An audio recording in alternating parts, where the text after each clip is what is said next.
अस्सलाम वालेकुम। ईरान जंग जैसे जैसे तूल इख्तियार करती जा रही है वैसे वैसे ट्रंप के लिए भी मुश्किलात सामने नज़र आ रही हैं, लेकिन ईरान की जंग का ख़ात्मा कैसे होगा इसके मतलब कोई भी राय देना इस वक्त बहुत ही मुश्किल है। इब्तदाई तौर पर अमरीकी दावे ये थे कि ये 1 हफ़्ते या 10 दिन की बात है, 2 हफ़्ते का वो कहते थे कि प्लान है, इससे आगे तो जंग जा ही नहीं सकती। और पहले ही दिन आयतुल्ला अली ख़ामेनी की शहादत के बाद तो उन्होंने साथ ही अपनी कामयाबी का तकरीबन ऐलान कर ही दिया था, लेकिन आज 18 रोज़ गुजरने के बाद अभी नहीं लगता कि जंग कहीं ख़त्म होने के करीब है। ईरान के जो सदर हैं उन्होंने फ़्रांस के सदर से बात करते हुए तो बल्कि ये कह दिया है कि हम अपनी शराइत के ऊपर जंग के ख़ात्मे की तरफ जाएंगे, जितना आगे जा सकती है जाए, हम उसके लिए तैयार हैं। और ईरान के लिए इस जंग में कामयाबी सिर्फ़ उसकी सर्वाइवल है।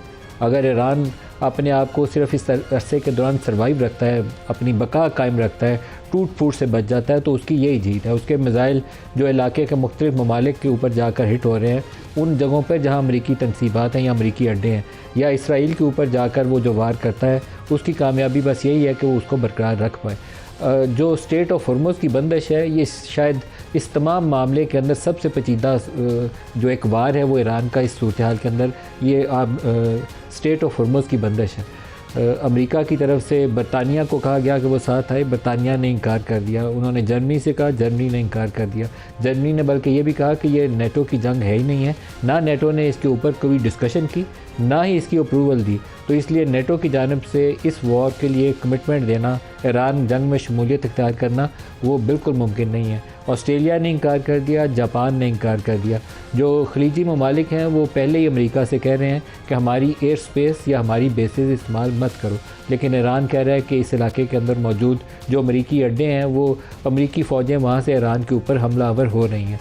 अभी आज की एक जो नई डेवलपमेंट यह है कि अभी इसराइल की जानिब से दावा किया गया कि अली लारेजानी जो उनके नेशनल सिक्योरिटी एडवाइज़र हैं, उनको एक हमले के अंदर शहीद कर दिया गया। ईरान की तरफ से इसकी ऑफिशियल कंफर्मेशन आना बाकी है, लेकिन अमेरिका में उनके जो नेशनल काउंटर टेररिज्म सेंटर के सरबराह हैं, जो कैंट, ट्रंप के बहुत करीब जाने जाते थे, उन्होंने भी आज ये कहकर इस्तीफ़ा दे दिया है कि ईरान की जानिब से कोई इमिनेंट थ्रेट अमेरिका को था ही नहीं, ये इसराइल ने पुश करके अमेरिका को इस जंग के अंदर धकेला है। तो उन्होंने इस्तीफ़ा दे दिया है कि मैं इस इंतज़ामिया का मज़ीद हिस्सादार नहीं रह सकता। पाकिस्तान और बहुत सारी दुनिया के ममालिक, बल्कि पूरी दुनिया के लिए कहना चाहिए कि बढ़ती हुई जो तेल की कीमतें, एनर्जी कॉस्ट कहना चाहिए, क्योंकि पहले तेल की कीमत बढ़ती है, साथ ही बिजली की कीमत और गैस की कीमत भी ऊपर जा रही है।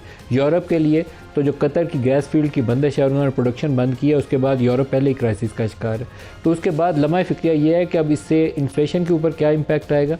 इन्फ्लेशन बढ़ेगा तो सेंट्रल बैंक्स पॉलिसी रेट बढ़ाना शुरू करते हैं, पॉलिसी रेट बढ़ें तो फिर ग्रोथ में स्लो डाउन आती है। तो यूरोप जो जहाँ पहले ही अनएम्प्लॉयमेंट की सूरत हाल बहुत ख़राब है, उसका क्या बनेगा। और पाकिस्तानी जैसे ममालिक जहाँ पर आपके पास वसाइल नहीं है, फॉरेन एक्सचेंज की पहले ही किल्लत है, अगर तेल की कीमतें ऊपर जाती हैं तो हर कोई $10 के ऊपर पाकिस्तान को $2 अरब के करीब की एडिशनल कॉस्ट बुक करनी पड़ती है। तो अभी तेल की कीमतें $60-65 से बढ़कर $100 से ऊपर जा चुकी हैं। तो $7-8 अरब पाकिस्तान की सालाना जो इंपोर्ट की रिक्वायरमेंट है उसमें कॉस्ट ऐड हो चुकी है।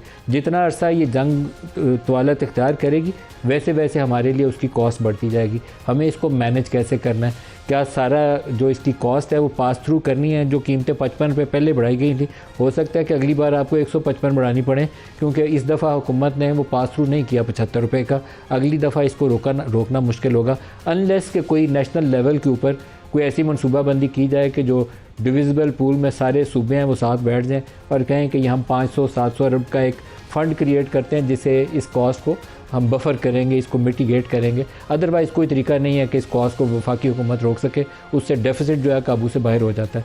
आज के प्रोग्राम में इन तमाम इशूज़ पर बात करने के लिए हमारे साथ मेहमान हैं सेनेटर राना सनाउल्लाह खान, मशीर वज़ीर-ए-आज़म के सियासी अमूर के लिए। राना साहब बहुत शुक्रिया आप हमारे साथ शामिल हो रहे हैं। राना साहब, सबसे पहले आपसे एक सियासी सवाल करना चाहूँगा, फिर इस वॉर वाली सिचुएशन पे हम फोकस करेंगे। आज तो मेरा एक पसंदीदा मौजू है कि पाकिस्तान में इंटरनल यूनिटी, हारमोनी रहनी चाहिए। अदरवाइज़ जब एक तरफ आपको इंडिया से जंग का ख़तरा है, दूसरी तरफ अफ़गानिस्तान से जंग हो रही है, ईरानियन साइड के ऊपर अमेरिका और इसराइल हमलावर है, तो हमारे अंदर हम यकजहती होगी तो हम सारे चैलेंजेस से निपट लेंगे इंशाल्लाह। तो आज जमाइमा ने एक ट्वीट की है कि मेरे बच्चों को इमरान से मिलने नहीं दिया जा रहा। तो ये एक बुनियादी इशू है जो PTI को तकसीम करता है वफाक के साथ। आपका इसके ऊपर मौक़िफ़ क्या है? नहीं, देखिए, जहाँ तक जमाइमा के बच्चों का तल्लुक़ है तो ठीक है, इमरान ख़ान साहब उनके वालिद हैं और वो जेल में हैं, बिल्कुल उन्हें हक पहुंचता है कि वो यहाँ पे आएँ और आके उनसे मिलें। लेकिन उनके मिलने या ना मिलने से जो नेशनल यूनिटी है उससे तो उस पर तो कोई फ़र्क नहीं पड़ेगा। सर 60 रोज़ पहले उन्होंने लिखा कि वीज़े अप्लाई किए थे और वीज़े नहीं दिए गए, क्यों? मतलब मेरे पास एक्यूरेट इन्फॉर्मेशन तो नहीं है, लेकिन मेरा ख्याल है कि उनके पास तो शायद वो कार्ड था, तो उन्हें तो वीज़ों की ज़रूरत नहीं है। वो ब्रिटिश नेशनल है, उन्हें वीज़ा तो चाहिए होगा आने के लिए। उनके पास यानी जो ओरिजिनल कार्ड होता है, पाकिस्तान ओरिजिन कार्ड जो, हाँ हाँ, तो वो मुझे उनके नहीं मालूम कि उनके पास है ही तो नहीं, उनके वीज़ा पास चाहिए होगा तभी नहीं, तो उन्होंने उनके वीज़ा पास अप्लाई होना चाहिए था। वैसे 4 साल वज़ीर आज़म रहे हैं उनके वालिद मोहतरम, तो उनके पास कार्ड तो वैसे होना चाहिए। किया। लेकिन अगर आप लेकिन उनकी अगर नहीं वालदा भी ये- है, अगर नहीं भी है तो वीज़ा बिल्कुल उनको मिलना चाहिए। आप सपोर्ट करते हैं? जी बिल्कुल, मैं उनके इस हक़ को बिल्कुल डिनाई नहीं किया जाना चाहिए। डिनाई नहीं किया जाना चाहिए। आई होप कि अगर वो आपसे उनकी फैमिली राब्ता कायम करे तो आप फैसिलिटेट करेंगे। जी मेरा ख्याल है कि इस बारे में जो उन्होंने बात की है कि उन्होंने वज़ीर आज़म से रब्ता किया है, मेरा ख्याल है कि रब्ता उनका हुआ नहीं है, वज़ीर आज़म से या उन्होंने किया नहीं है। अगर वो करेंगे तो वज़ीर आज़म भी इस सिलसिले में जो है वो ज़रूर किरदार अदा करेंगे। उनकी मुलाकात को रोके जाने का तो कोई जवाब ही नहीं है। सर नेशनल यूनिटी वाले सवाल की तरफ आते हैं। नेशनल यूनिटी का सवाल इसलिए है कि जब इंडिया से पाकिस्तान की जंग शुरू हुई तो शायद वो मौका ऐसा था जहां इंडिया की ये खाम ख्याली थी कि पाकिस्तानी कौम में तकसीम है, हमला करेंगे तो ये इंटरनली डिवाइडेड। लेकिन उस वक्त कौम ने यूँ 25 करोड़ लोगों ने इकट्ठा होकर बताया कि जब भी कोई ऐसी सूरत हाल होगी हम इकट्ठे हैं। ऐसे मामले तय होने चाहिए ताकि वहाँ से कहीं से एक आवाज़ आए। PTI से हमारे मामला, क्योंकि PTI जो है वो किसी सियासी जमात के साथ, किसी सियासतदान के साथ मामला तय करना चाहती नहीं है। वो जब तक इमरान खान साहब PTI के बानी PTI हैं उस वक्त तक ये काम तो नहीं हो सकता। तो बानी तो वही है जैसे ये आपके नवाज शरीफ हैं। 2011 से शुरू है, ये 2027 आ गया है, ये और भी 10 साल आगे चले जाए, जब तक वो हैं ये काम नहीं हो सकता। ये बड़ा ख़तरनाक जुमला है सर आप। नहीं बिल्कुल, उनकी पॉलिटिक्स में, उनकी पॉलिसी में, उनकी फ़िलासफ़ी में सियासतदानों के साथ बात करना, सियासतदानों के साथ बैठना, सियासतदानों के to deal with the matters politically, ये है ही नहीं। लेकिन इसके लिए तो वो तैयार नहीं है। लेकिन जब ये बात हम कहते हैं ना तो वो फिर उसको और तरह से इंटरप्रेट करते हैं। वो कहते हैं जी वो डटे हुए हैं, वो डील नहीं चाहते। नहीं, वो कोई डटे हुए नहीं है। वो इस्टेब्लिशमेंट से मुज़ाकरात भी चाहते हैं, बैठना भी चाहते हैं, डील भी चाहते हैं, लेकिन उस तरफ से फिर अब उनके ऊपर एतबार नहीं है या उनके साथ वो बात करने को या डील करने को तैयार नहीं है।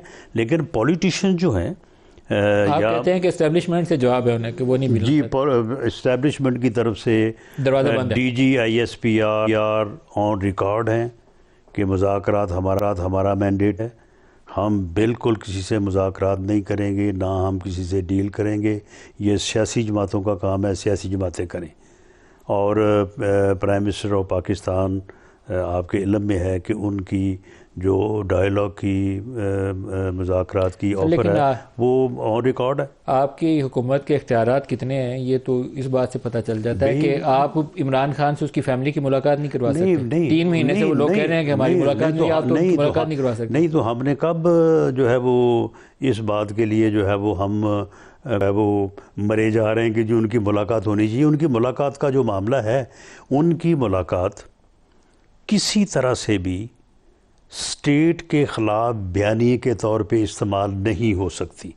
स्टेट के ऐसे अदारों जो अदारे इस मुल्क के दिफा के ज़िम्मेदार हैं, उनके ख़िलाफ़ एक ऐसा बयानिया जो कि उनकी तज़हीक करे, उनकी लीडरशिप की तज़हीक करे, उसके लिए जो है वो इस्तेमाल नहीं हो सकते। वो इस बात से बाजी नहीं आ रहे। उनकी गारंटी आप दें, हम दे सकते हैं, हम उनकी गारंटी नहीं दे सकते कि वो ये काम नहीं करेंगे। आपको तो देनी चाहिए। आपका तो नाम लेके वो कहते थे कि राना साहब से मुज़ाकरात में शामिल करें, इनसे बात हो सकती है। हमारे साथ करें ना वो मुज़ाकरात, हमारे साथ तो करने को तैयार नहीं है वो। तो और इमरान से मुलाकातें बंद ही रहेंगी अगर वो इस बात को ऑब्ज़र्व नहीं करेंगे, अगर वो इस मुलाकात को स्टेट के ख़िलाफ़ बयानी के तौर पे इस्तेमाल करने से बाज नहीं आएंगे या इसकी यकीनदानी नहीं कराएंगे तो फिर बंद ही रहेगी। आपको लगता नहीं है कि सूरत हाल में जहाँ तीन तरफ हमारी जंग चल रही है इस खिते में, एक तरफ तो समुंदर है, बाकी सिर्फ जंग की जंग चल रही है, चीन वाला सिर्फ बॉर्डर है जिसके ऊपर हम आंखें बंद करके कह सकते हैं कि हमारा दोस्त मुल्क है, तो हमें अपने अंदर कोई हालात बेहतर करने हमारे सियासी तकसीम खत्म नहीं, हमारे अंदर हालात बेहतर हैं। पूरी कौम अग्रेशन जो है वो मशरक़ की तरफ से हो, अग्रेशन मगरब की तरफ से हो या शुमाल जनूब की तरफ से हो, इस बात के ऊपर ये कौम जो है ये बिल्कुल कोई शक नहीं है, इसमें कोई पाकिस्तान के ऊपर कोई आंच नहीं आने देगी, पूरी कौम यूं इकट्ठी होगी जैसे मई में इकट्ठा होकर दिखाए। लेकिन ये हमारे लिए एक सबक भी तो है कि हमें सियासी तकसीम को कम करने की कोशिश। सियासी तकसीम जो है वो, आप सियासी तकसीम आप मुझे बताएं कि सियासत में एक प्लेयर ऐसा आ गया है जो दूसरों के साथ बैठने को तैयार नहीं है, दूसरों के साथ हाथ मिलाने को तैयार नहीं है, दूसरों के साथ बात करने को तैयार नहीं है। 27 फरवरी को जब वो पुलवामा का वाक़या हुआ था तो हम उस वक्त जाके तकरीबन 100 आदमी अपोजिशन का, हम कमेटी रूम में जो है वो 1.5 घंटा बैठे रहे हैं और उस वक्त के चीफ़ ऑफ आर्मी स्टाफ जो है उसके दफ्तर में इसकी मिन्नत करते रहे कि भाई चलो चल के जो है वो आप चेयर करें, हम ब्रीफिंग देंगे। तो उसने कहा कि वहाँ पे जाके तो मुझे उनके साथ सलाम अलैकुम लेना पड़ेगा, मैं नहीं उनके साथ ये काम कर सकता। तो अब आप मुझे बताएंगे इसका क्या हल है? तो आपके पास इस सूरत हाल का क्या हल है? आप उनको जेल में बंद रख के ऐसे ही चलेंगे आगे? नहीं, जेल में तो वो बंद जो है वो जिन केसेस की वजह से हैं वो केसेस या अदालतें ही इस बात का फ़ैसला करेंगे। अब ये जो वो 190 मिलियन पाउंड वाला मामला है, आप मुझे बताएं कि चलें, मैं तो बाज़ औक़ात ये भी कह देता हूँ कि ये उनसे गलती हो गई है। अब उसमें कोई शक शुबा है कि वो नहीं हुआ? सर गलत काम है, लेकिन उसके मामले के अंदर जो अब आपकी कैबिनेट के असूल थे, आपने नैब के लॉज अमेंड किए हुए हैं कि कैबिनेट अप्रूवल वाला केस उसमें नहीं आ सकता, तो वो नहीं आ सकता उसमें। नहीं, वो नहीं आ सकता कलेक्टिव डिसीजंस की वजह से। वो नहीं, वो कैबिनेट के मेंबर कह रहे हैं कि जनाब हमें बताया ही नहीं गया। नहीं, कैबिनेट वाले ये कहते हैं ना बंद लिफाफे में मंजूरी दी है, तो मंजूरी तो दी है ना, वो कहते हैं हमारे साथ फ्रॉड हुआ है। ये आप देख लीजिए सर, ये पॉलिटिकल केसेस वैसे ही होते हैं जैसे नवाज शरीफ को वो अकाउंट रिसीवेबल के ऊपर जेल में डाल दिया था वो हमारे साकिब निसार साहब ने, तो ये इमरान के। लेकिन देखें ना, ये 190 मिलियन का मामला जो है ये हुआ है और उसके बदले में जो है वो 7 अरब रुपए की प्रॉपर्टी जो है वो ट्रस्ट की सूरत में हासिल की गई है। 240 कनाल जगह जो है जो कि कम अज़ कम जो है वो 3 से 4 अरब रुपए की है, वो बनी गाला में वो जो क्या नाम है उसका, फरागोगी, उसके नाम पे ली गई है। ये तो ऐसे तो नहीं है। पाकिस्तान में रियाज मलिक के बेनिफिशरीज़ की लिस्ट अगर निकाली जाए ना तो पाकिस्तान के बहुत बड़े शुरफा उसके बेनिफिशरीज़ हैं। प्लॉट लिए हुए हैं, अपार्टमेंट्स लिए हुए हैं, जगह ली हुई हैं। चले, अगर किसी ने ज़बरदस्ती नहीं ली है तो ठीक है, अगर किसी ने कोई ज़बरदस्ती ले लिए हैं तो लेकिन मलक रियाज की इस बात को मैं अप्रिशिएट करता हूँ कि उसने कभी इसका ज़िक्र नहीं किया, कभी उसने ज़िक्र नहीं किया। बाकी तो खैर सोर्सेज से तो खबरें आती हैं। सर, जो इस वक्त हमारे ऊपर एक चैलेंज है, इस हफ्ते हुकूमत ने कीमत नहीं बढ़ाई, पिछले हफ्ते 55 पे बढ़ाई, लेकिन ये ज़्यादा अरसा इसको रोकना मुमकिन नहीं होता, कॉस्ट आ जाती है। तो दो ही तरीके हैं, या तो आपके सूबे वो जो NFC वाला फार्मूला बैठ जाएं आपस में और कहें कि इसमें से 500-700 अरब रुपया रख लें इस जंग वाली कैफियत के लिए, नहीं तो फिर आपको कीमत बढ़ानी पड़ेगी। वज़ीर आज़म इस बारे में पूरी तरह से उनका जो है वो यानी आज भी बात हो रही थी कि यानी वो आखिरी हद होगी कि वो पास ऑन करेंगे, वो पास ऑन नहीं करना चाहते। लेकिन देखें, अब बात ये है कि देखें, ईरान भी तो एक कौम है ना। हम अल्लाह के फजल से, चलो हम उनसे बढ़ के नहीं, लेकिन उनके बराबर की एक कौम है।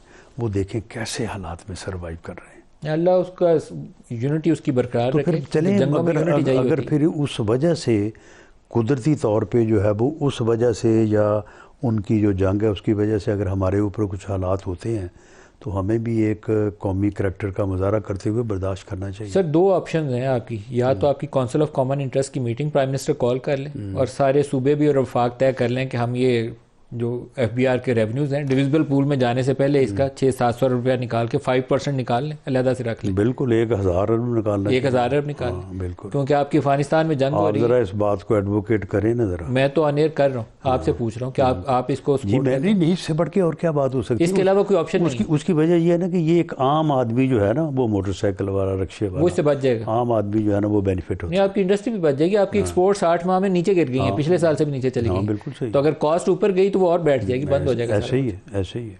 तो प्राइम मिनिस्टर के सामने ऐसी तजवीज़ मौजूद है, या आप तो प्रपोज करेंगे? तजवीज़, ये सारी तजावीज़ के ऊपर जो है वो बात हो रही है।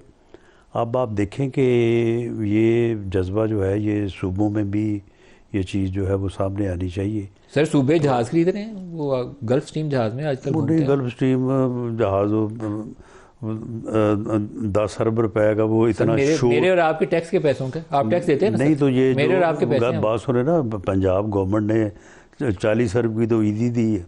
सर ये 11 अरब रुपया मेरे और आपके पैसों से गया है। नहीं देखें, मामला ये है कि ये मेरे और आपके पैसों से गया है, तो ये मेरा और आपका एसेट ही बना है ना। नहीं सर, ये कोई चीफ मिनिस्टर ने खरीद के घर रख लिया। नहीं सर, जॉय राइड।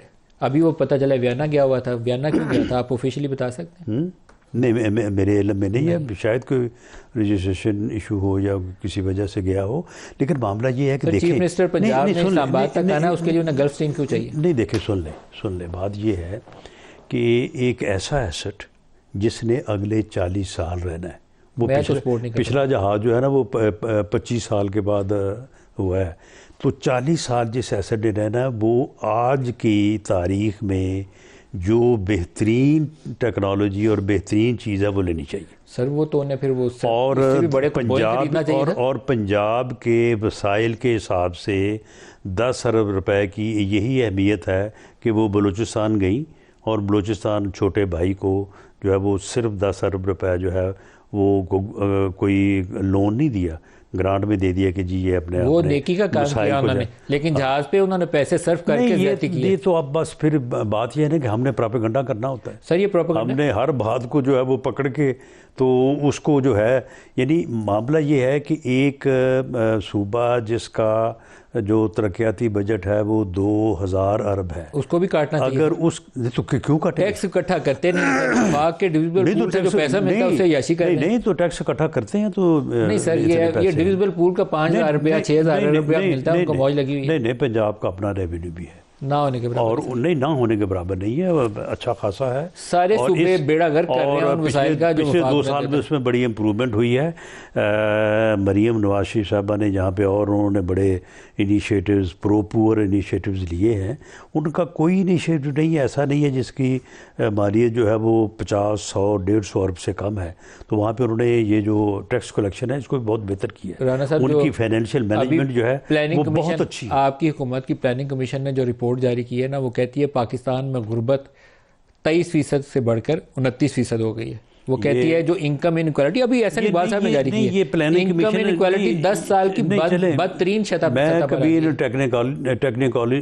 टेक्निकलिटीज में गया नहीं हूँ। 30% लोग तो ये पता नहीं ये कहाँ 23% से 30% कर देते हैं, 30% से 15% एहसन साहब ने किया सर, अभी 15 से 35% कर देते हैं। आप मुझे बताएं, ये पिछले दिनों में बसंत हुई है लाहौर में, तो मुझे तो वहाँ पे कोई ऐसी चीज़ नज़र नहीं आई, बल्कि आप यकीन करें कि वो हम अपनी ज़ुबान में उसे पिन्ना कहते हैं, या वो डोर वाला जो है ना, वो उसकी कीमत जिसकी 300 थी ना, लोगों ने 1800 में खरीदा है। तो आपकी पंजाब हुकूमत ने उस पर भी हमारे टैक्स का पैसा लगाया, बसंत के ऊपर भी। किसके ऊपर? ये लोगों को बनाने दे, राना साहब खुद अपने पिन्ने खरीदे और गुड्डे खरीदे और लोगों ने खरीदे हैं, लोगों ने खरीदे। ये मैं लोगों की बात कर रहा हूँ। पंजाब हुकूमत भी तो प्रमोट करती है। नहीं, पंजाब हुकूमत ने तो प्रमोशन में खैर और दूसरी चीज़ें की होंगी, लेकिन लोगों को डोर खरीद के तो नहीं दी। सर वैसे इसका ये जो जहाज़ की खरीदा कितने का, ये गैर जरूरी और चलाया कहाँ पे है, गैर जरूरी इसकी तफसील जो है पब्लिक करनी चाहिए। और वियना क्यों गया था, इसका ऑफिशियल लॉग क्या कहता है? चले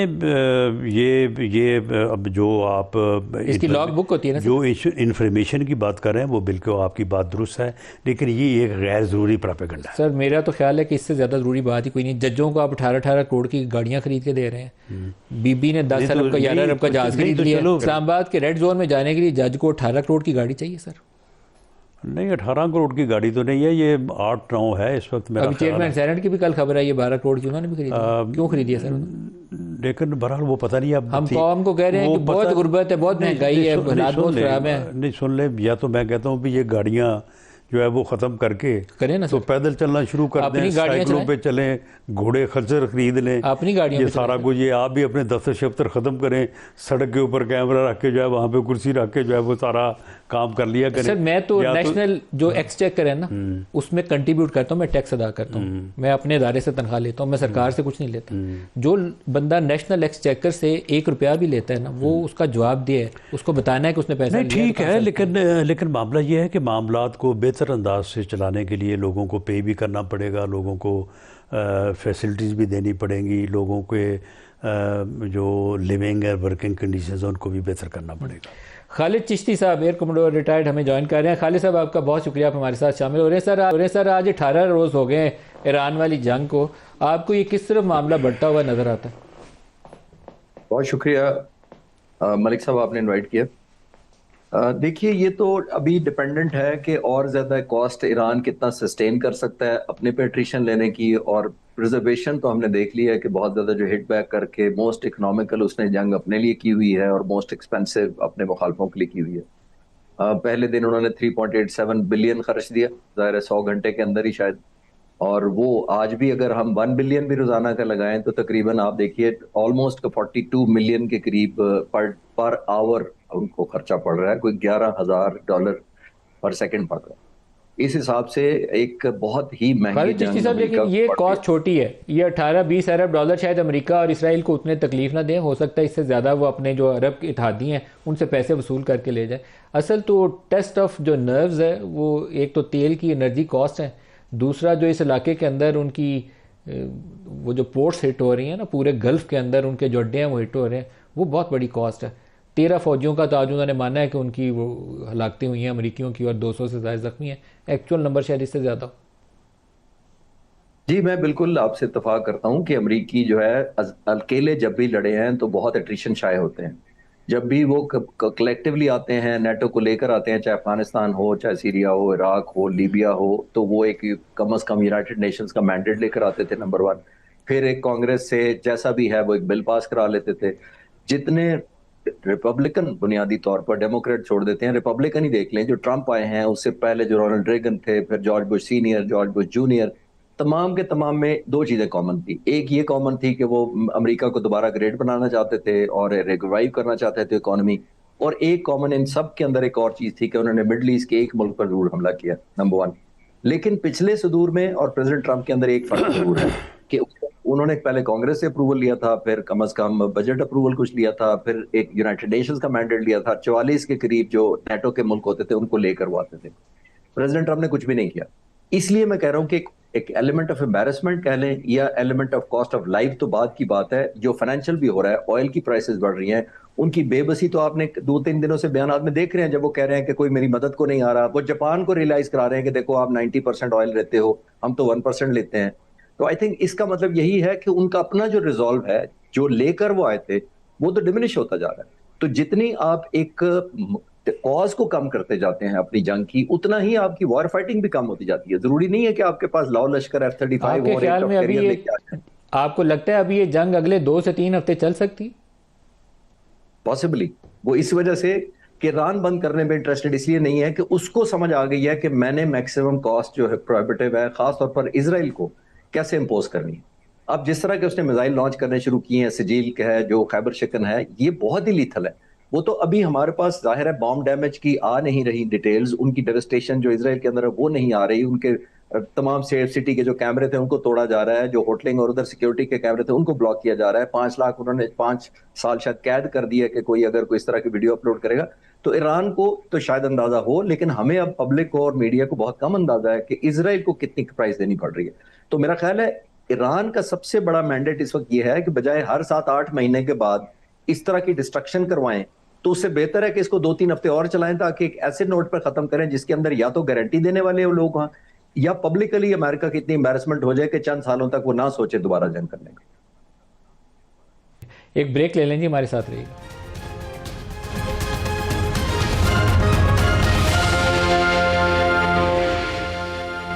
प्रोग्राम में दोबारा खुश आमदीद कहते हैं। अफ़गानिस्तान वाली साइड से पाकिस्तान में दहशत गर्दी का एक ना ख़त्म होने वाला सिलसिला, कभी खुदकुश बम्बार आ जाता है, कभी कहीं धमाका हो जाता है, कभी कुछ और हो जाता है। और अभी चंद ही रोज़ पहले यहाँ पे 2 ड्रोन भी इस्लामाबाद तक आ पहुँचे। पाकिस्तान अफ़गानिस्तान के अंदर कार्रवाइयाँ कर रहा है और मकसद उसका एक है कि TTP और दहशत गर्दी के जितने कैंप्स हैं उनको जड़ से उखाड़ फेंकना। राना साहब, ये इस जंग का क्या सूरत देखते हैं अफ़गानिस्तान वाले मामले? नहीं, देखें, ये जंग जो है ये दहशत गर्दी के ख़िलाफ़ है और जिस तरह से इंटेलिजेंस बेस्ड ऑपरेशन जो है वो with in the territorial limits of Pakistan जो है वो काफ़ी अरसे से जो है वो हम कर रहे हैं। तो अब आप ये समझें कि उसको एक्सटेंड कर दिया गया है अफ़गानिस्तान तक। पहले तो उनको बड़ा समझाया गया, कहा गया कि भाई आप ये जो आपके ट्रेनिंग कैंप्स हैं उनको बाकायदा एविडेंस फराहम की गई कि ये देखें यहाँ पे ट्रेनिंग्स हो रही हैं और यहाँ से लोग उठते हैं और वो फिर आप इन चेक पोस्टों से जो है वो आप इंगेज करते हैं और उसके बाद उनको बॉर्डर क्रॉस करवाते हैं और वो जाके दहशतगर्दी की कार्रवाइयाँ करते हैं। तो उस पर उन्होंने जो है वो उस एविडेंस से इनकार तो नहीं किया, लेकिन इस बात से इनकारी हुए कि जी हम जो है वो उनको रोक नहीं सकते। TTP के खिलाफ कार्रवाई करने से उन्होंने कहा, अब यानी अपनी माजूरी ज़ाहिर की। और जब उनको कहा गया कि फिर आप हमें जो है वो उनके ख़िलाफ़ कार्रवाई करने दें तो उसके ऊपर भी आमादा नहीं हुए। तो उसके बाद फिर एक लिमिट, एक मौका उनको दिया गया और जब वो फिर उन्होंने कोई इसके ऊपर जो है वो रास्ता नहीं दिया तो उसके बाद अब ये है कि वो तमाम ट्रेनिंग कैंप्स, वो तमाम ठिकाने, वो तमाम चेक पोस्ट जो पाकिस्तान में दहशतगर्दी की कार्रवाइयों में मुलव्वस हैं उन सब को जो है वो ख़त्म या तबाह किया गया है, किया जाएगा और उनकी जगह पे अगर दोबारा इस्टेब्लिश करेंगे तो उनको भी जो है वो किया जाएगा। बाकी ये हमारा स्टेटेड गोल है कि जितने मरकज़ हैं वो जब तक तबाह नहीं हो जाते और ये कंटिन्यू रहेगा जब तक कि वो इसके ऊपर जो है वो किसी किस्म की गारंटी जो है वो नहीं देते। बाकी ना हमारा उनके ऊपर कोई हमला करने का मकसद है, ना कोई कब्ज़ा करने का मकसद है, ना कोई हम उनके ऊपर जो है वो किसी किस्म का उनका इलाका जो है वो स्नैच करना चाहते हैं। अच्छा, एंड गोल क्लियर है कि जितने वहाँ दहशतगर्दी के मराकज़ हैं तमाम मुकम्मल तबाह करेंगे और तब तक ये जंग जारी रहेगी। और अगर वो दोबारा उनको इस्टेब्लिश करेंगे तो फिर भी तबाह होते रहेंगे, यानी फिर भी कार्रवाई ये एक दहशतगर्दी के नासूर के बाकी रहने तक ये कंटिन्यू करें। खालिद चिश्ती साहब, कल काबुल में और कंधार में कार्रवाइयाँ हुई हैं। काबुल वाली कार्रवाई के ऊपर अफ़गान जो ऑफिशियल्स हैं उन्होंने तो बहुत एग्जैजरेटेड क्लेम्स किए हैं, लेकिन इवन जो इंटरनेशनल मीडिया है, BBC ने भी रिपोर्ट किया है कि वहाँ पर कोई ड्रग रिहेबिलिटेशन सेंटर हिट हुआ है। इज़ इट ट्रू और आपकी उसके ऊपर क्या राय है? मलिक साहब, देखिए, ये मैं आपको कंफर्म कर सकता हूँ कि ये तमाम मिसलीडिंग है और मिसलीडिंग इसलिए है कि ये डे 1 से ही शुरू है। या तो उन्होंने बड़ी क्रेडिबिलिटी डेवलप की होती ओवर द मंथ्स के जब वो कहते तो सच। आपने देखा कहाँ तक उन्होंने पहले F-16 हमारा शिकार शूट डाउन कर लिया, वो किसी नेटो मुल्क का गिरा हुआ क्रैश देखा पहाड़ियों में। फिर उन्होंने कहा पायलट पकड़ लिया, वो भी गलत निकला। उसके बाद जितने बयान आते हैं उनके सीरीज गलत है। और एक और चीज़ मैं आपके व्यूअर के आपके इत्मीनान के लिए अर्ज करता चलूँ कि मैं अपने जो कॉन्टैक्ट्स मेरे हैं कंसर्न कॉरिडोर्स में, मैंने अभी भी वेरीफाई किया है और मैं रेगुलर करता रहता हूँ। हमारे पास जो कैपेसिटी है अल्हम्दुलिल्लाह मुख्तलिफ तरह की है। जब हमने ये कैंपेन लॉन्च की थी उस वक्त ही हम एक रिस्पॉन्सिबल स्टेट और रिस्पॉन्सिबल आर्म फोर्सेस के तौर पर एग्जीक्यूट करना चाहते थे। बड़ी ही स्क्रूटनी हुई थी, ये मैं आपको वेरीफाई कर सकता हूँ। डजन्स ऑफ टारगेट जब होते थे तो बहुत ही चंद सिलेक्टेड पहले तो सिलेक्ट होते थे कि इनको करना है। उनके ऊपर री-वेरीफाई कई सोर्सेज से, एक सोर्स से नहीं किया जाता था। इंटेलिजेंस से, ह्यूमन इंटेलिजेंस, इलेक्ट्रॉनिक, सैटेलाइट, तमाम की तमाम जब तक वेरीफाई नहीं करती थी अटैक नहीं किया जाता था। पहली बात। एक और मैं इंपॉर्टेंट बात आपको बताता चलूं कि हमारे पास ये चॉइस भी थी कि हम नॉर्मल बॉम्ब्स, जिसको हम GP बॉम्ब्स कहते हैं, जनरल पर्पस बॉम्ब यूज करें। जनरल पर्पस बॉम्ब ये होता है कि बहुत ज्यादा डेवस्टेशन क्रिएट करता है, इसमें कोई शक नहीं है, लेकिन उसके मैग्नीट्यूड को, उसके एरिया ऑफ डिस्ट्रक्शन को कन्फाइन करना या कंट्रोल करना बहुत मुश्किल होता है। उसके अंदर कोलैटरल डैमेज का रिस्क होता है। हमने फिर भी एक एक्सपेंसिव ऑप्शन ली क्योंकि हम चाहते थे कि हम जिन एरियाज को स्पेसिफिकली टारगेट करना चाहते हैं उन्हीं को करें। और उसका मकसद ही ये था कि इन्होंने खवातीन और बच्चों को ह्यूमन शील्ड के तौर पर रखा हुआ है। और आम सिविलियन पॉपुलेशन तो के फिर अंदर पाकिस्तान ने कौन सा रास्ता इख्तियार किया? अगर आपने जनरल पर्पस बम नहीं इस्तेमाल किए तो हमने कौन सा वहां पे इस्तेमाल किया, गोला बारूद? हमने वो वेपन, मैं अभी डिटेल्स उनके नाम तो सिक्योरिटी की वजह से नहीं बता सकता, लेकिन मैं ये कंफर्म कर सकता हूं कि हमने जो मोस्ट प्रिसाइज वेपन्स हैं, जिनके कोलैटरल डैमेज करने का रिस्क नहीं होता, जिनके मिस करने का नहीं होता, और जिनको कन्फाइन जिस एरिया में किया जाना चाहते हैं हम, वहीं तक ही वही फायर किए गए हैं। बॉम्ब डैमेज असेसमेंट एक मलिक साहब बड़ी इसमें एक इंपॉर्टेंट कमोडोर हिस्सा साहब, एक होता है। वहाँ काबुल में कहते हैं कि अमेरिकन, जब यहाँ पे अमेरिकी फौज मौजूद थी तो एक फिनिश कैंप था, कोई इनका अमेरिकन फौजियों की कोई ट्रेनिंग फैसिलिटी थी, उस फैसिलिटी को कल वाले वाक़े के अंदर एयरफोर्स ने हिट किया। और अब वो अफगान इंतजामिया का दावा यह है कि वहाँ ड्रग रिहेबिलिटेशन सेंटर कायम था। हो सकता है कि उसी विसिनिटी में ड्रग रिहेबिलिटेशन सेंटर भी हो, मैं काबुल से वाकिफ़ नहीं हूँ। आपकी ज़बानी ज़्यादा जानना चाहता हूँ कि जिस टारगेट को हमने हिट किया वहाँ पर क्या था? मेरे पास वो पिक्चर्स हैं जो हॉस्पिटल है, प्लस जो ये फिनिक्स वाला जो सिस्टम जहां ये ट्रेनिंग किया करते थे, बिल्कुल स्टैंड अलोन है। मेरे पास बिफोर एंड आफ्टर की भी पिक्चर है, और जिसका मतलब ये है कि वो क्लियर कट सिर्फ उसी सेंटर को, जो इनका ट्रेनिंग सेंटर था, उसी को टारगेट किया गया। हॉस्पिटल की पूरी बिल्डिंग इंटैक्ट है, क्योंकि नियर बाय जरूर है, जिसका मतलब है उनको एक्सप्लॉइट किया गया कि जनाब इसको टारगेट किया गया था ना, उस टारगेट को मिस होने का कोई चांस है। सैटेलाइट आज भी दुनिया के पास, सबके पास अवेलेबल है। मैं तो सबको कहना चाहूंगा कि जरूर मदद लें जहां से वो ले सकते हैं, और वो ग्राफिक जरूर उठाएं before and after.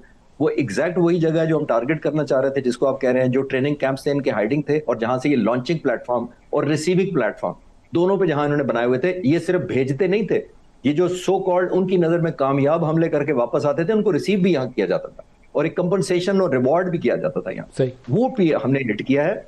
Hospital close proximate होना या रिहेबिलिटेशन होना, इसका मतलब ये नहीं है कि वो हिट किया। राना सनाउल्लाह साहब, ईरान के मामले में भी आपसे पूछना चाहूँगा। ईरान के फॉरेन मिनिस्टर ने कल पाकिस्तान का शुक्रिया अदा किया, पाकिस्तान के रोल का। हमारा नेबरिंग कंट्री है, ब्रादर मुस्लिम मुल्क भी है, हमारा सऊदी अरब के साथ भी मुआहदा है, बाकी अरब दुनिया से भी हमारे बहुत करीबी ताल्लुकात हैं। ईरान के साथ आप आगे कैसे बढ़ना चाहेंगे? देखिए, इसमें हमारी अस्करी और हमारी सियासी क़यादत की, मैं समझता हूँ कि ये बहुत बड़ी जो है वो मॉरल फतेह है, और उन्होंने डिप्लोमेसी जो है वो डिप्लोमेटिक नॉर्म्स को इस अंदाज से कि उन्होंने बिल्कुल सच्चाई के साथ अपने स्टांस को रखा है। ईरान के साथ भी उन्होंने कोई ब्लफ नहीं किया कि जी हम ये कर देंगे, ये नहीं करेंगे, वो उनको भी बिल्कुल सारी बात सच्चाई से बताई कि ये हमारी लिमिटेशंस है, और ये इस हद तक हम आपके साथ हैं, और हम ये आपसे चाहते हैं। इसी तरह से सऊदी अरब के साथ भी जो है जैसे है, उनके साथ भी पूरी सच्चाई के साथ, और अमेरिका को भी हम कोई ऐसा मामला नहीं किया गया कि जिसमें वो भी किसी बात का जो है वो गिला कर सकें। तो ये एक सच्चाई पे और एक यानी खलूस पे जो मबनी पॉलिसी है, उसकी वजह से हम जो है वो इस वक्त ऐसी पोजीशन में हैं कि हमारा जो है वो ईरान में भी एतमाद और हमारा जो है वो एक कॉन्फिडेंस है।